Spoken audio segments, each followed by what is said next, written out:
I heard from several students over the last year, and the students were telling me, I'm doing my student teaching, and I go to school in the morning, and then I have a class after school, then I go to work, and I get off work 12:30, 1 o'clock, and I get up and start it all over again the next day. So most of the times when you are doing an internship of some sort, you're compensated for that because that's part of your learning.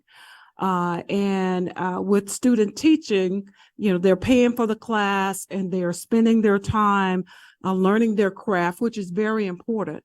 And it's important for us to realize that we have to make sure we do everything we can to encourage the pipeline of new teachers coming on, because Georgia, like many other states, face a teaching shortage. And so basically, what we're talking about is just creating a stipend for the young people as they go through their student teacher experience, keeping in mind that these students work full-time and they incur the cost of daily living, such as rent and utilities and transportation. They have to have professional attire to go to school every day. They have to have food costs because they're not on their campus and using their meal plan or whatever. So we got to think about this if we are serious about valuing our teachers, and if we're serious about making sure that our young people choose teaching as the honorable profession that it is and go forward. So how does House Bill 148 address this issue?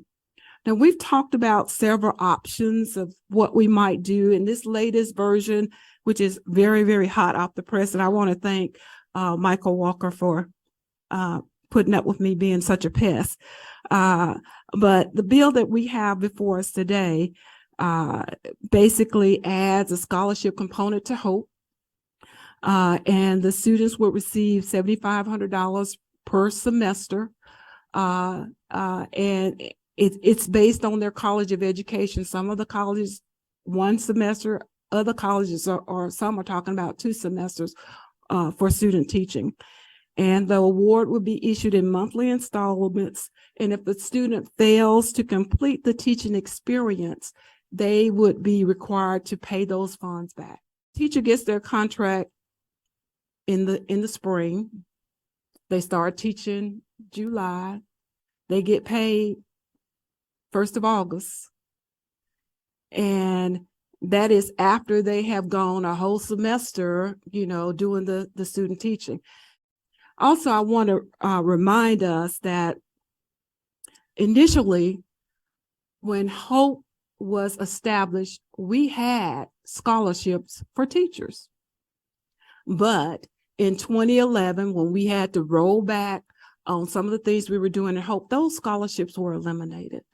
And we have never gone back to help our teachers. And we might not remember that, but the teachers remember that. And our friends at Page and our friends at GAE remember that, and they have reminded me of that.